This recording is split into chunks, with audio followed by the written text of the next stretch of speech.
Hello YouTube. Today I will cover one very interesting spatial temporal disruption, and this information comes mainly from the amateur radio shortwave operator well known in the former Soviet Union, Igor Nikolaevich Grigorov. He also authored a number of interesting books. Well, Grigorov had repeatedly encountered mysteries of space and time.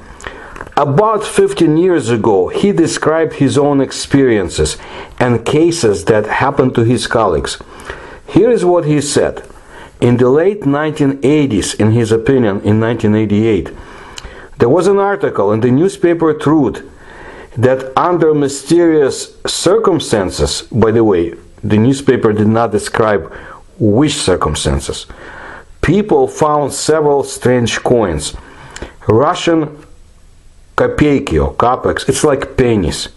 One had the year 1991 and the inscription USSR, and the other was dated later and had a strange, they didn't describe why it was strange. It has a strange appearance. It was written about the coins that they were given to the Gosnak for examination, and they confirmed that these coins were really made at the Gosnak, and their stamps and from their metal, but the Gosnak people were at loss about the year of the issue. You see, Gosnak is today, before it was Soviet, but today it's a Russian company responsible for research and development as well as manufacturing security products including banknotes, coins, stamps, identity cards, secure documents, state orders, and medals. Well, time passed, the perestroika, that's the name of the Gorbachev's policy of restructuring the USSR.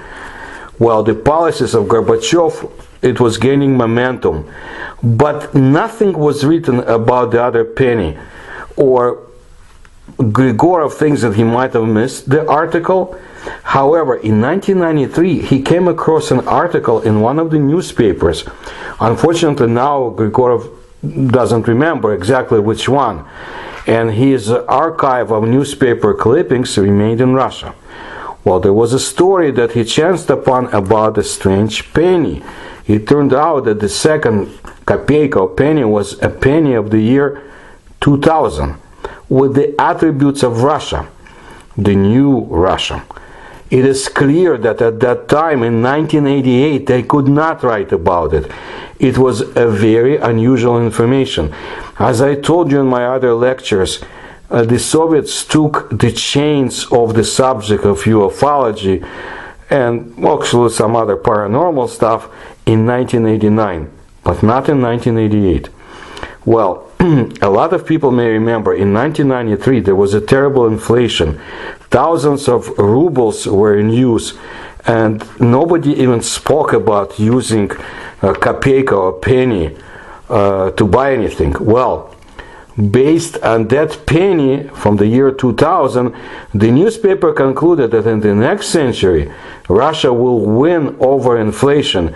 The ruble will be equal to the dollar, well, and there will be pennies in use, and so forth. In general, we just need to wait a little bit. But since material bodies can fall through time, Grigorov thinks, then radio waves apparently can do it more easily and more often than material bodies. So Grigorov wanted to give a list of strange cases recorded by him, which in his opinion can prove that such a phenomenon can exist. So he started with a case that assured him that the passage of radio waves through time is possible. This incident happened to him in the early 1990s. Everyone, he says, everyone knows that in the second half of the 1980s in the USSR, there was a reform of the call sign system of amateur radio stations. It was an incomprehensible, useless reform that turned thousands and thousands of hard printed cards and stamps into garbage. The prefix in the call signs of the UK UK collective was replaced with the UZ, the prefixes of some Ukrainian stations from UB5 to UB4. Later, in the early 1990s, another reform, and there was a change from UB to UR. So, the beginning of the 1990s, 2 o'clock in the afternoon, at the range of 40 meters, there was a strange silence, even without the usual noises at 40 meters. We're speaking about, he was a fan of the shortwave radios, like I said, so keep that in mind. SSB worked definitely. Only one station with the call sign UK XXXX. He wrote down the call sign in his magazine. He was so amazed. At first, Grigorov thought it was a pirate, so-called radio station, or pirate usage in the radio waves. But anyway, since there was no one, Grigorov made contact with him. So Grigorov is watching the other person work. And here's another collective radio station with the old call sign UK3XXXX. He didn't write down the call sign at that time. So he called this collective, he chatted, and discussed the usual amateur radio topics. And after a while, UB5XXXX joined them, and these 3 stations now began to discuss something. Well, it's just some kind of pirate radio roundtable. The pirates have really become impudent with this perestroika restructuring. Well, Grigorov was listening further. It's interesting. Remember, he is not in the 1980s. He is in the 1990s now. And maybe, some right amateur radio will turn on. That's what he's thinking. And so he started telling the pirates to leave the air. They were just speaking. He was listening to them, but there was no one. Grigorov couldn't stand it. He started calling them again.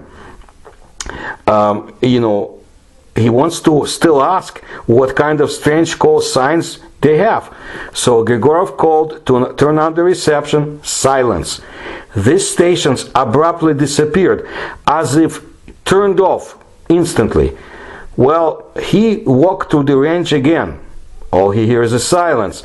Then the air began to make noise, so to say, in general, as usually happens in 40 meters. And the usual radio stations with the usual call signs of that time began to be heard. So he was listening to something that was taking place in the 1980s. Here's another example of working with radio stations from the past. When Grigorov was still a schoolboy, they brought war veterans to their school lessons of courage. They had such lessons in the Soviet Union. And then Grigorov met a former military radio operator who told him a story about his comrade, also a former military radio operator, who after the war received an amateur radio call sign and began working on the air. One day he heard on the air the workings of his military comrades with military call signs and could even contact them. That's those who were in the World War II. You understand? He was communicating with the past. After this incident, he stopped doing amateur radio and distributed his equipment, gave it away. The war veteran could not listen to the receiver at all after that. He was not capable to. See, there are incomprehensible phenomena in the propagation of radio waves, which can be easily explained by the phenomenon of penetration of radio waves from another time. For example, one-way passage. It's no secret that many radio amateurs have encountered this phenomenon, which is not always explicable. Distant and sometimes close stations rumble on the band. You try to contact them, but no one answers your call. Or maybe there are no such stations in our time at all, but they work either from the past or from the future. This can somehow explain many incomprehensible cases of one-sided passage. There is also material evidence of radio communication with stations operating from the past or from the future. Okay? An amateur radio operator can communicate with such a station without even suspecting that it is in another time. Not just to make a connection, but also to send a QSL card. As a result, we get back the ones that were received in the Soviet times. We get back the QSL card, says Grigorov, with the postscript, the station has been closed for a long time. Connection with the past. Or such block is not yet in use. There we have connection with the future. Or a person writes that he did not work correctly. He may have worked a year or two ago, or will only work with your station in the future. But you're getting the signals, and Grigorov says we're not sure where they come from, the past or the future. Probably some radio amateurs, especially those actively working on the air, have encountered this phenomenon with incomprehensible QSL cards. It seems that he did not work with this correspondent, but the card from him has already arrived. You know, we're speaking about radio amateurs. There have been similar cases with Grigorov too. Sometimes when working on the air, a correspondent assures that he has already had a connection with your station, and even gives the date of this connection according to the hardware log. But no awareness from Grigorov, who knows it hasn't happened. Interesting facts about the reception of TV shows from another time could be found among discussions among fans of long-distance television reception in the 1950s, 1960s in the USSR. There was a craze for receiving long-distance television. In those days, fans of long-distance television reception sometimes received strange TV shows. A friend of Grigorov from his hometown of Belgorod, they worked together at one of the enterprises in the city of Belgorod. Well, at that time, was fond of receiving long-distance television. He told Grigorov that he had hosted strange TV shows several times that he could not identify. These were incomprehensible programs where people were dressed completely differently than in those days when the program was received. Things familiar in everyday life looked completely different. In those strange broadcasts, the minute hand on the clock in the studio did not coincide with the real time. Of course, due to the time zone difference, the hour hand might not match the real time, but the minute hand had to match. There were no recorded broadcasts, especially from studios then. At that time, fans of long-distance television reception photographed the reception of long-distance TV shows, exchanged information and photos among themselves. Grigorov's friend photographed these strange broadcasts and sent them to his friends, fans of receiving long-distance television from other cities of the USSR. As it turned out, he wasn't the only one receiving such strange broadcasts. Unfortunately, these photos are now in the KGB, unless, of course, they have not been destroyed over time. For those who do not know, KGB is the Soviet secret police that existed until 1991, and I'm sure the archives, real archives, are kept by the FSB now, and it's very interesting. The items and the paranormal phenomena they can have in their hands, and of course there's no way we will find out. Well, we know a little bit based on what has been disclosed, but like I said in my previous videos, it's just like a tip of the iceberg. Anyway, approximately in the mid-1970s in the USSR, the reception of long-distance television was unofficially banned. Of course, radio amateurs could receive television broadcasts from capitalist countries. The only magazine for radio amateurs in the USSR, Radio, has stopped publishing diagrams of televisions, antenna amplifiers, and antennas for long-range television reception. Books on the reception of long-distance television were seized from libraries, as well as books that could help the population receive long-distance television.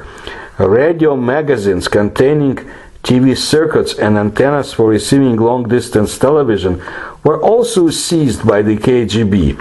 Fans of long-distance television reception were not ignored too. One day after this ban, Grigorov's friend was taken straight from his job to the KGB local headquarters, where they had a long conversation with him and strongly recommended that he not engage in receiving long-distance television, and especially not try to receive television signals from capitalist countries unfriendly to the USSR. During this conversation, when he was in the KGB center headquarters, all the equipment for the receiving long-distance television was seized from his apartment. All radio components, coaxial cables were confiscated. The entire archive of photographs of broadcasts was confiscated.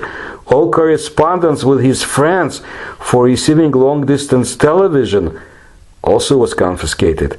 The antennas were dismantled. The antenna masts were removed.